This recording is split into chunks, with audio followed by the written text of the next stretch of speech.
నా కుల దైవమైన వెంకటేశ్వర స్వామిని బజార్కు ఈడ్చాలని కొందరు ఉద్దేశపూర్వకంగా ప్రయత్నిస్తున్నారని సీఎం చంద్రబాబు నాయుడు తీవ్ర ఆగ్రహం వ్యక్తం చేశారు. వెంకటేశ్వర స్వామి పేరుతో రాజకీయాలు చేయడం అత్యంత దుర్మార్గమని ఆయన అన్నారు. కల్తీ నెయ్యి వ్యవహారంపై తాను మాట్లాడింది పూర్తిగా ఎన్డీడీబీ నివేదిక ఆధారంగానేనని స్పష్టం చేశారు. వాస్తవాలు ప్రజల ముందుకు రావాలనే ఉద్దేశంతోనే ఈ కేసులో సిట్ ను ఏర్పాటు చేసింది కూడా తానేనని గుర్తు చేశారు. నేను వచ్చేటప్పటికి రిపోర్ట్ వచ్చింది. I'm in touch. ఇప్పుడు నేనేం మాట్లాడడం లేదు.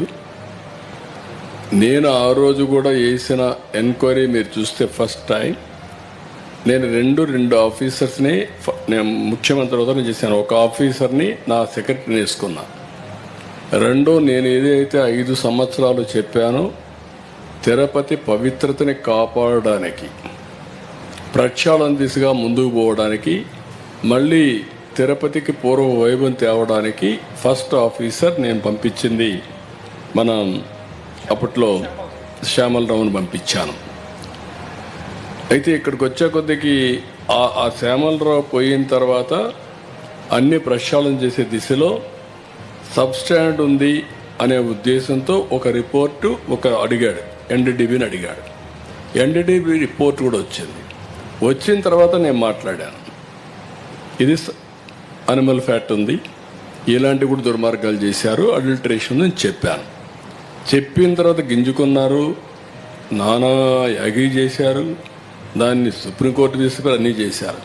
ఇప్పుడేం మాట్లాడుతున్నారు అంటే, ఒక అడ్మినిస్ట్రేటర్గా నేను దీని మీద యాక్షన్ తీసుకునేదానికి ఒక సిట్ వేస్తే టుడే నేను అపాలజీ చెప్పాలనే పరిస్థితికి వచ్చారు. అంటే వాళ్ళ యొక్క బిహేవియర్ ఎట్టుంటుందో ఒక ఎగ్జాంపుల్ మాత్రం ఇది. నేను పవిత్రతను కాపాడాలి. నేను వెంకటేశ్వర స్వామి నా కులదైవం, నేను ఆరాధించే దేవుడు, నేను నమ్మే దేవుడు. No second thoughts. నేను ఎక్కడ అపచారం మీరు ఇన్నేళ్ళు చూశారు. ఇప్పుడు కూడా నేను మహాద్వారం ద్వారా పోను, ఎప్పుడు కూడా ఇక్కడనే వస్తా. వైకుంఠ ద్వారం ఎప్పుడు నేను వాడను. ఎందుకు వాడనంటే నా నమ్మకం అది. ముఖ్యమంత్రిగా ఉన్నా, ప్రతిపక్షంలో ఉన్నా, నాకు ఎలిజిబిలిటీ ఉన్నా, నేను సామాన్య భక్తుడిగానే అక్కడికి వెళ్తాను. సామాన్య భక్తుడిగానే ఆయనకు సేవలు అందిస్తున్నా. నేను అలాంటి కార్యక్రమాల్లో నేనుంటే వీళ్ళకు నమ్మకం లేకపోతే వదిలేయచ్చు. కానీ అపచారం చేసి, మహాపాపం చేసి, మహాపాపాన్ని కూడా కప్పిపుచ్చుకోవడానికి తిరిగి దాడి చేయడం ఏమన్నా నాకైతే అర్థం కాదు. తిరిగి నా క్యారెక్టర్ అసాసినేషన్ ఆ పరిస్థితికి వచ్చేసారు వీళ్ళు. ఇది కరెక్ట్ కాదు. ఏదైనా సరే నేను, ఎందుకంటే వెంకటేశ్వర స్వామిని వీళ్ళు బజార్కి ఏడవాలనుకున్నారు, నాకు ఏడవాలని లేదు. ఆయన పవిత్రత నేను నమ్మేది. కలియుగ దేవుడు వెంకటేశ్వర స్వామి. వెంకటేశ్వర స్వామికి పవర్స్ ఉన్నాయి.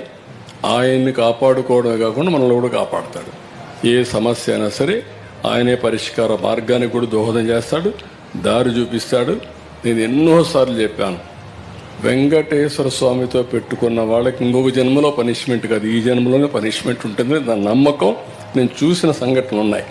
స్వామివారి పట్ల మహాపాపం చేసి తమ తప్పులను కప్పిపుచ్చుకోవడానికి తనపైనే ఎదురుదాడి చేయడం అనైతికమని చంద్రబాబు మండిపడ్డారు.